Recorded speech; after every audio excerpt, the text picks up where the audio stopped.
Hey everyone, I'm Matt Evans and welcome back to another episode of Board Game Replay.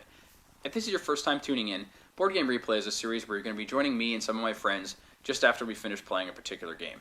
We're going to be sitting down for a post-game discussion. We're going to cover all aspects of the game that come to mind, but most importantly we're going to try to cover our experience with the game so we can share that with you as the viewer. During the game we're going to come up with exciting moments or funny things that happen during the game, and we're going to cut back to replay clips so you can experience that as well. So we hope you'll stick around. We think you'll enjoy it. That said, today we're going to be playing Infiltration by legendary designer Donald X and produced by Fantasy Flight Games. If you're not familiar with Donald X is a creator of such hugely successful games as Dominion and Kingdom Builder, and this is one of his lighter games. This is a press your luck game for 2 to 6 players. You'll notice, you may already be familiar with the theme of this, this game takes place in the Android universe. Now Fantasy Flight has another board game called the Android board game, which takes place in this universe. But also they have the massively successful, you've probably heard of it, the Netrunner card game, which is just all over the place and it's super popular and it's doing really, really well. But you can see this artwork shares a lot of the same stuff because it's all in the same universe. That said, in this game, this is a card game where you're going to be playing as high-tech, futuristic operatives. You're going to be breaking into this facility to try to steal as much data as you can from these corporations. You're going to be battling with the other players in the game to try to steal the most data. Now, as usual, we're not going to be going into a detailed rules coverage of this. We're just going to be giving you a basic overview so you know what's going on in the game. But if you already know the rules of this game, just click right here and skip the whole thing. Okay, I'm going to start with the facility. First of all, this whole area here is the facility. And if you look here, this is the entrance to the facility down here, and then this is all the first floor and this is all the second floor. Players are going to begin the game in this space, in this floor, and then they're going to climb each subsequent room, finding all kinds of different things as they go. The way this game is set up is you take a deck of 15 first floor cards and you shuffle them all up and you deal 6 of them out like this, face down. And then the second floor is a deck of 14 cards. You do the same thing, you deal them up face down. And then there's actually a secret room that goes in the middle, but I'll get to that in a little bit later. That said, the way this game is going to work is players are going to take their operative and they're going to place it in the very first space of the game. And when they do that, they're going to flip this room over and they're going to essentially be exploring the room. I like to place the tokens down in front of the room so all players can still read the cards. So when you look at a room, the first thing you're going to do is resolve any on-revealed effects, which this room doesn't have any, but it does have this 2 here, which means that we're going to take 2 of these tokens, these are called DF tokens, and we're going to place them here. And that represents the number of DF tokens, the data tokens in that room players are able to take. Now remember when I said players are trying to steal the most data? That is the data they're trying to take. They're trying to take zettabytes of DF tokens, as they call them, data file tokens. So that's what players are going for in this game. They're trying to collect the most of these. And if you look at the bottom of these, they have numbers ranging from 1 to 3. There's only a few 3s, there's a good amount of 2s, and there's a ton of 1s. So players can pick up these tokens, keep them in front of them, and they can look at them at any time, but no one else at the table knows how many points they have. So these are essentially their victory points. In addition to placing the DF tokens on the space, players are also going to look for these other icons at the bottom. So in this case, this room has a red icon, which means it has a tech lock in it. And you're going to place the icon there, the red tech lock icon. And in the space below it is an interface icon, which you're going to place below onto that space. And what those 2 icons represent is they represent things in the room. So the red one, the tech lock, represents a safe of some kind in the room that players can, through a game effect, break open. And when they do, this number 6 right here represents the number of DF tokens you're going to place on this space in addition to the ones that are already there. The interface token below that lets players know that they're allowed to use the interface action on that space. And that's something I'll get into in a moment. But some rooms will have you removing an interface token when you interface with the space. Other ones will let you do it indefinitely so you can repeatedly interact with that space. Now that I've covered the basics of how a room works, I'll explain to you some of the actions that players can take in their turn. At the beginning of the game, all players are given these same 4 action cards for their basic actions. The first one is Advance, which is going to move your character 1 space deeper into the facility. If the room is unexplored, if it's face down, you're going to flip it face up, and you're going to resolve any actions on it, and now your character is in that room. Retreat is just the opposite. You're going to take your character and move them back 1 space in the facility. Now, retreat is actually the way you leave the facility. If you play a retreat card when you're in the last space of the facility here, you'll step out, and then you are done with the game while you wait for other players to finish as well. You carry any DF tokens that you might have collected with you. Another action is the interface action, which I mentioned earlier. If my player is on this space, I can play the interface action to interact with that space somehow. In the Hazbat Depot, I get to draw 2 item cards. They're all very thematic things that you can do on the space when you interface. And the last action is the download action, which is how you're going to be picking up tokens from the game. If I play a download action in this space, I can take up to 2 tokens from a space. Bang, I take these and add them to my supply, and now I have those 2 tokens.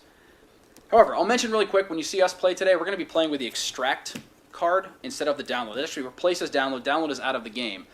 And this extract card works very similar to download. The only difference is that if you're alone in a room, you're able to download 4 tokens rather than 2. And what this does is it just allows you to maybe get a little bit of an advantage from running ahead and getting deeper into the facility. A little more risk-reward, which we always like. So you'll hear us mentioning extract. It's the same thing as download. In addition to the basic actions players can play on their turn, they can also do more advanced actions by playing items. At the beginning of the game, players are dealt 4 of these item cards to start with, and they can also pick up more throughout the facility. But you'll notice this item card has the same back as my basic action card. So this is a good time for me to go over the phases of the game, and I'll make you understand how this works. So at the first phase of the game is called the selection phase. All players around the table are going to take their cards in front of them, their basic action cards, any item cards they have, and they're going to hold them up, and they're going to select one of them to play. So now you see why having the same back is cool. No one knows whether you've played an item or a basic action card. So let's say I play this card face down. All other players at the table have played their cards face down, and I'm the first player because I'm holding the security tracker here. I'll get to that in a minute. But I'm going to resolve my cards first in the resolution phase. So I flip my first card over here, and it is an Express O2 item card. This card says I can either move forward or backward 1 room and then resolve my download or extract card. This is great because it's like using 2 cards in one. I get to move and extract instead of just one at a time. Now there's all kinds of crazy powerful item cards. All of them fit the theme of this data stealing. Some of them are going to trip up other players or do all kinds of crazy stuff. So after I would finish resolving this, I would discard it. The next player in turn order would resolve their card, and so on and so forth. After all players are done resolving their cards, we move on to the NPC phase.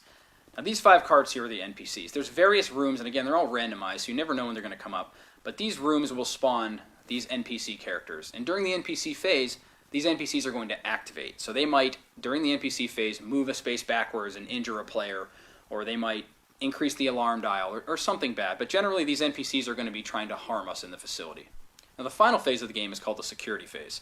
And in that phase, the first player, which is me in this case, is going to take the security tracker, which is this 2-part dial, and roll the d6. I rolled a 2. So then I'm going to take 2 and add it to the proximity dial, which is these larger numbers here at the bottom. And when this game gets to 99, the game ends, and we all get locked inside if we haven't escaped yet. You're probably thinking, that's going to take forever to roll. I mean, the most I could ever roll is a 6. That's going to take forever to get to 99, which is true. But throughout the course of the game, this top dial is called the alarm dial. This is going to get turned up. So in this case, I rolled a 2. But if the alarm dial was set to 5, I would add 5 to my 2 and then bump it up to a 7. So every turn, if you're rolling this, let's see, I rolled a 6 here, and now I have to add 5 to it. I'd be moving it up by 11 on that turn, which is just brutal. So eventually, it gets carried away with the alarms and everything going off, and before you know it, the game ends on you, really, really fast. Hopefully that gives you a pretty basic overview of what to expect from this game. The main thing to keep in mind is that this is a press your luck game, where players are just going to be racing to get as far into the facility as they possibly can before they have to make the tough decision to turn around and head out. Because if that proximity dial hits 99, game over. Even if you have a ton of data, you're trapped in the facility and you don't get any of it, you lose the game. So it's a great balance of risk-reward. It's a lot of fun. It's super thematic. There's just all kinds of neat items that you can interact with and NPCs that are giving you trouble. Just a great game, tons of player interaction. So stick around. I hope you guys will enjoy it.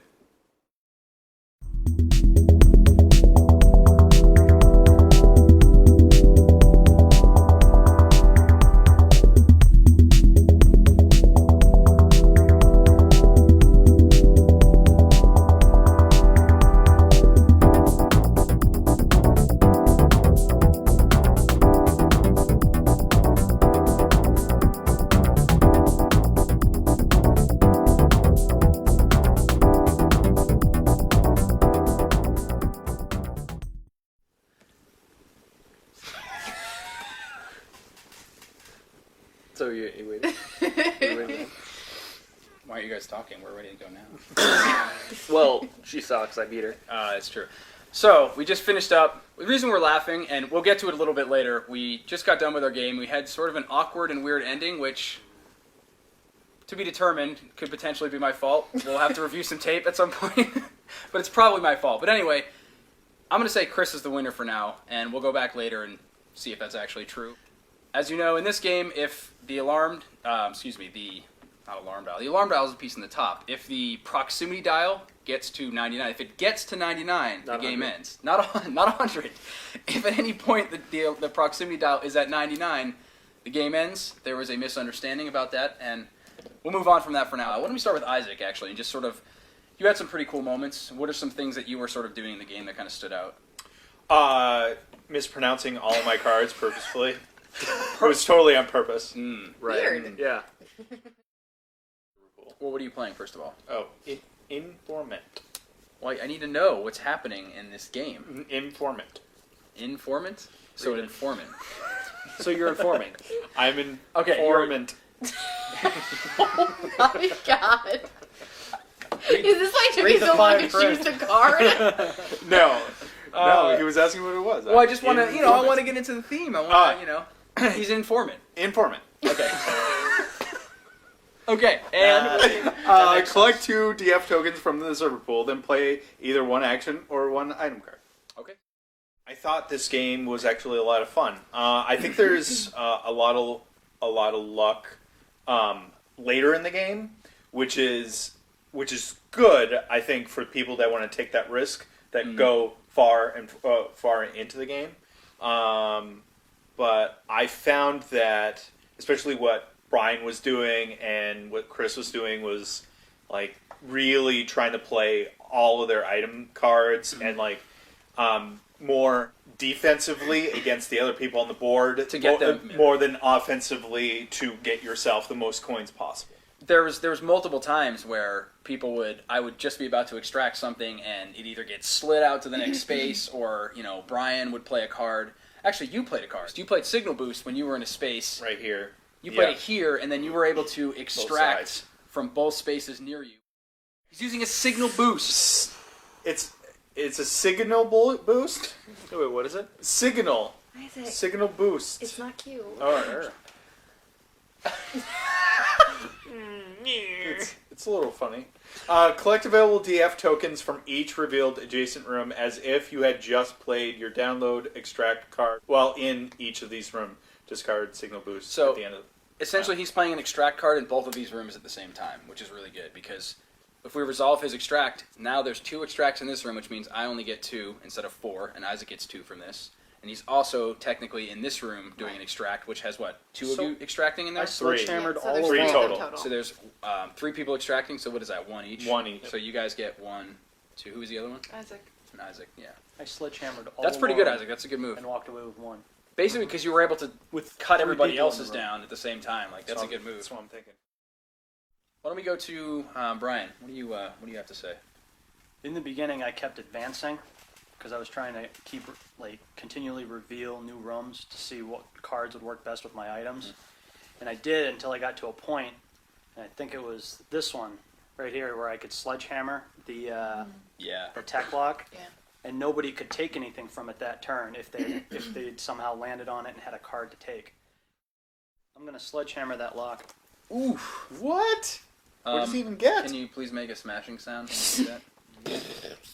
That was good. I like that. That was very good. 3, 4, 5. I didn't like it. And nobody can pick, I didn't like nobody it. can take those tokens until the start of the next round. You're actually in a pretty good spot. Yeah, that's Which- actually really good. Who's gonna be the first? So you went into the executive meeting room and basically sledgehammered the safe in there. I did. It seems like. So you actually had a lot of cool cards that you played. You had the sledgehammer card you played, and you had some good extract moments. But was this card here was awful. The remote spyware. Yeah, I got enough advances that I could get in front of. I think there was only one person ahead of me at the time, so I advanced enough that I could place the remote spyware card down. So anyone that entered that area, including myself, would have to take one of their DF tokens and then put it onto that space. So anyone that continually wanted to advance forward or then retreat back would have to keep putting tokens down. When you used it, was perfect. I think if you look back, you were ahead of Chris and Michelle, and we were in the secret area, so we were going to have to hit it too. I think Oh, that's right, yeah. I think all 5 of us hit it. Oh, with yeah. it before was- we even came back. That through. was right. Multiple times. I did play that. So when You they didn't hit it? Were you ahead? Yeah. You were ahead. Okay, so one person didn't hit it. You were right. remote spyware. Place it in my current room. Every time an operative enters this room, he must randomly take one of his DF tokens and add it to this room's available DF token space. Oh, that's awesome. And you're putting it in here? Oh, sure am. Oh, you're such a jerk. We have to walk out of that. We have to leave that. Job, What? bro. What? Wait, what? Hilarious. It's remote three of you spyware guys sitting there do. waiting for us. So as soon as you and I leave this, Yeah. we have to give You up lose one a of our token. tokens to that room. Anytime you pass through it. So if we land here and then go past this, you keep losing them like as you pass. That's actually really cool.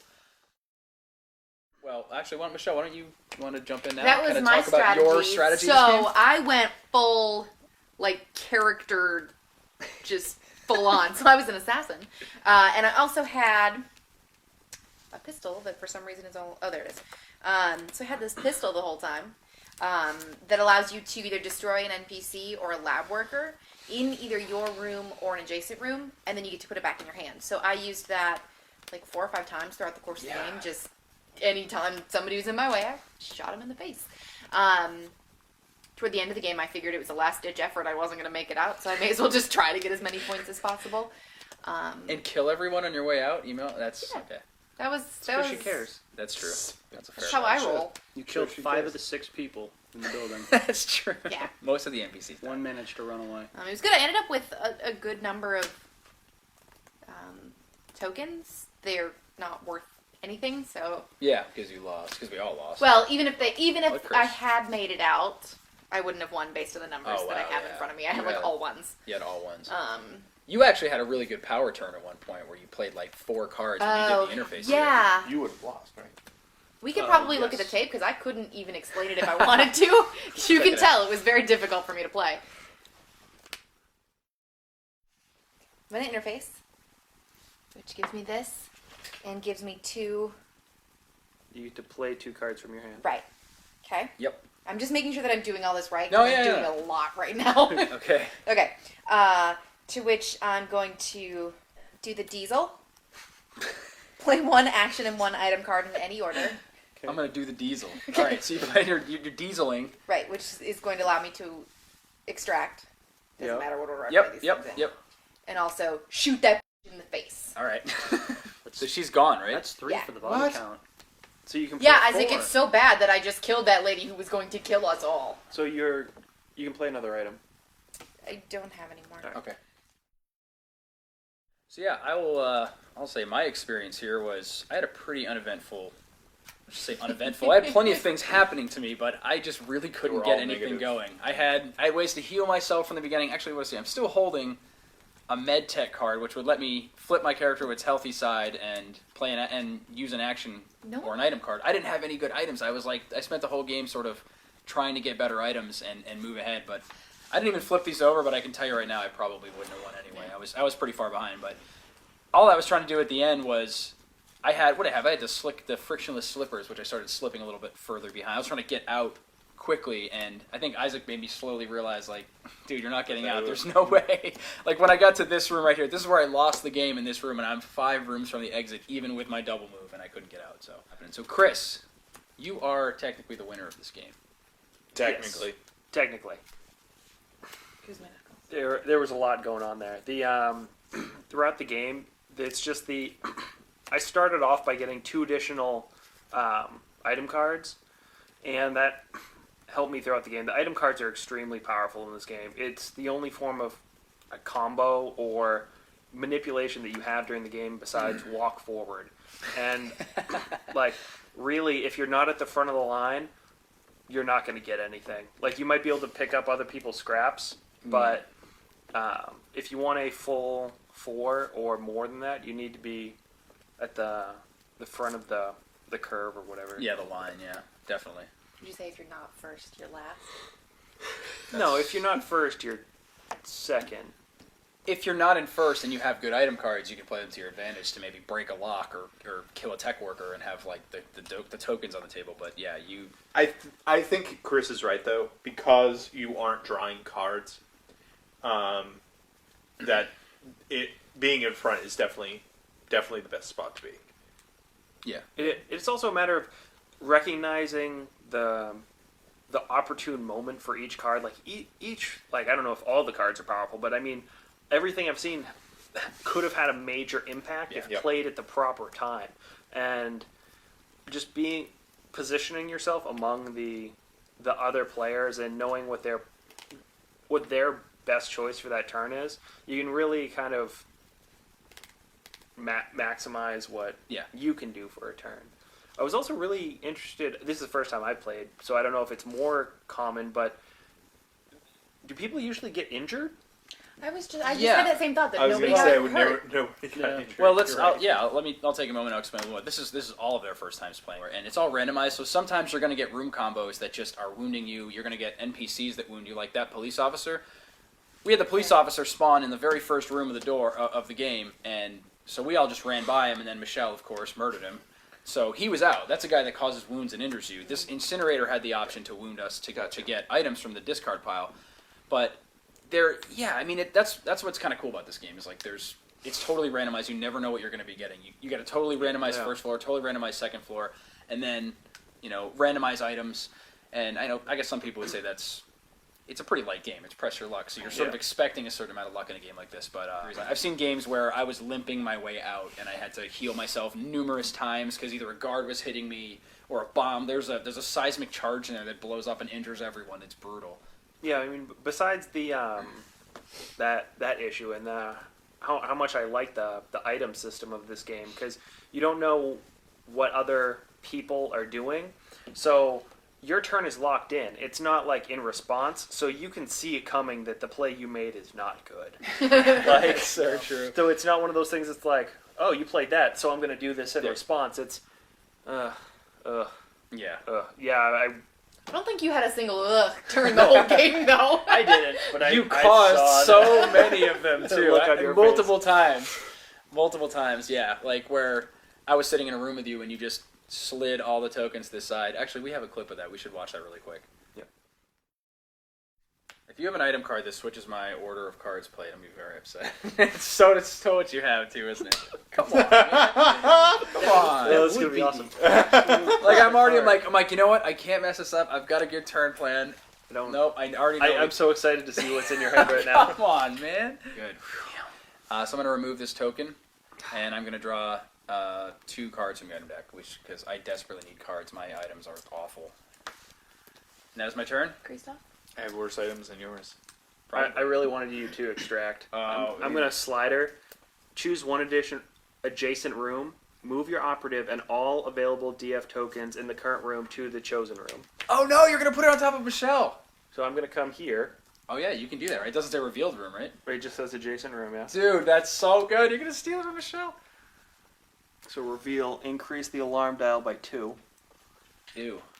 So I'm going to go here. Oh, no, you're not stealing from Michelle. Sorry, I'm bringing stealing. these with me. Come on, man. I can't go that far. All right. Wait, are you extracting those? Oh, is that all? No, that's all I can do for the turn. Okay. That is awesome. This hacker Just is totally in a took league that of his all own. away from me. I was thinking about sitting there and extracting, but I thought you were going to extract.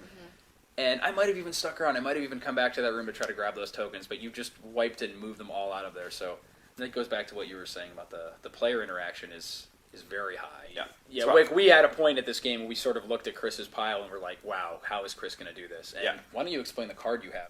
Okay, so during that section of the game, I was able to push into the front of the line. So I actually revealed a location which had the Blackmail file, which gives you a automatic escape if you sacrifice 4 of your DF tokens. A lot more words than that, but that's the crux of it. Yeah. So in order to use that, you just keep pushing forward and press your luck, so that way you have the extra items to sacrifice at the last turn, and you can keep pushing to the last possible moment because you know what turn you need to get rid of. Going. You can just automatically escape whenever you want because you have a Blackmail file. You just That's correct. So, as we were saying before, the end of this game was a little wonky, and we ended up giving the win to Chris, but what Chris is saying and jabbing me about right now, very subtly, is that he had asked me at one point, when we were on our second to last turn, we had our proximity dial was at 88, which means, and we had our proximity dial at 88 and the alarm dial at 5, which means if we rolled a 6, we would end the game because it would get to 99. Chris asked me a question, and we have a clip of that real quick. all right. So you have at least one more turn Yes. because if you roll a 6 plus 5, 11, won't die They'll next never turn, right? find Nope, us you an got at least one more. incinerator. So in that moment, that was me sort of half listening to Chris, assuming he had done the math, and where I was just saying, oh yeah, it's definitely not going to end in one turn. And what ended up happening was a pretty hilarious post-game Rolled a laugh. 6, right? And yeah, and of course, I was the last one to roll die. I rolled a 6. It turned out, and that added 11 to the dial, and the game ended. And Chris lost. And Chris, Lost. per the game rules, lost. So we don't care Master cheater. too much about winning in this house, I guess. It's not all about the win. It's all about the fun, but whatever. No, but we got to give the win to Chris on this one. I think we're all in sort of agreement that that was totally my fault. I mean, you saw the tape. So I feel like this is a good time to mention this, too. We were talking about the randomization of the rooms. One of the other options this game has for variance is to actually take the item cards at the beginning of the game and do a draft system. And like, so you can actually, you start with a few cards, pass, take one and pass, take one and pass. You can actually, it sort of lessens the luck at the beginning of the game for having the cards. So you won't end up necessarily, like you were saying, all items are good, but some of them are very situationally good. So I had a great card that was going to heal me and be awesome, but I didn't get a chance to ever use it because I never got injured, so it was useless to me. But that would be a cool, but just a draft. We should draft in the future, so I know what your cards are. That's true too. You know what Yeah, cards that are in would be play. interesting. That actually, that's an interesting. That actually adds a lot more to it. I Yeah. didn't think about that. I'll have to double check the rules. Like, don't quote me on them, but I think it's a draft system, so Well, I'd assume yeah. you know Not everybody's our, cards. could be. Yeah. You know what exists. Right. You just Because there's probably a burn. Well, at this is the a end or blind something. draft. Well, that's pretty good actually. I like that. Here's your And card. Look at it. Do you want to put it down? Is that the way that they do it? I don't know. I'm sure it's something similar to like a basic like. I would like to play it again, exploring that. Yeah. Another thing, the rules have another variant for giving each person specific starting items to fit their character. So you actually do have special abilities in that. You'd start with 2 random items and then 2 specific items for that character, which is really And cool. Monica would get her pistol anyway. I'm assuming she would get her pistol. Yeah. Yeah, that's some other quick little variants that we didn't play with but are optional. So what do you think would be a reasonable time to leave? Like a 35-40? Man, it really I think we depends. screwed that up really It bad depends on where because you're at. I we were thought that only we had here, a ton right? of time. Brian, we only got to here. Yeah. You got to You're where right your there. That's right characters there. are I think We it did- solely depends on where the Right here. not Yeah. the proximity, but where the alarm is at. Totally agree. Because we got it up to 5. Like I originally played secretaries, and then raised it up by 2 just for the heck of it. I had no reason for doing it. Yep. And that put it at, I think it put it at 2, from 0 to 2, and eventually it got put up to 5. And once it started getting up to 5, even rolling a 1, you raised it by 6, and then rolling 5 and 6 raised it by a lot. Yeah. And then you start turning over these rooms that raise it by 10. There's certain NPCs that can walk out, and one of them jack it up by 20. Yep. Don't You worry, know, I shot her. So once Don't the worry, she was alarm gets to a certain point, even if it's around 50, it might be a good idea to start going back. I like the counter we were doing fine, but once the alarm came into play, we just didn't process how bad that was going to be. All in all, really fun game. Yeah. Yeah. That was fun. I'm It was good times. surprised we haven't played it was fun. before. I have a million games and we never I have know, enough time to seriously. play them. Gosh.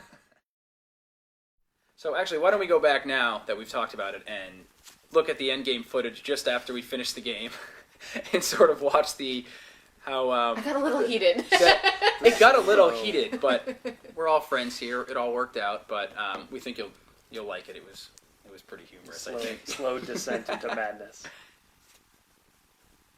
We totally got out. Nope. Oh! 11, so that's 99. Yep. That's game, We all lost. Ha ha. Even Chris. Yes. Ha ha. right? Yeah. None of us made it, though. That's I bad. know. Right. It's awesome. Chris didn't win though. I just asked you. We have to give it to Chris No, on this no because way. he just You asked me if the miscounted. game could end, and I said it won't end next turn because I didn't know we are at 88. I thought we were at 87. Well, that's not your fault. No, that doesn't mean no, Chris no, gets no. to win. No, I we would go- give it to Chris. if He's we- not stupid. if we He's go back using in his time- brain. If we look at the footage from Coup, I'm pretty sure that Chris had a very specific incident where he said no to something very similar like this to me, so he can suck it. No, Chris, that was different because it wasn't a rule clarification. It was you took That the wasn't a finger rule off- clarification. That was a, can you do more for me? I would give it to Chris. I mean, come on. He was clearly asking me what is the lowest. So you knew what. If you had known that you could lose next turn, you never would have stayed in. I made Never. I made He fun didn't of pay you. enough attention. I made did fun pay of attention. you I for was telling me what He 80 totally plus did. 80. He totally did. Well, what was the number on that, Chris? Can you do math? He No, asked, I he asked. looked at the number. The He said, highest "So we is can it get- going to end next?"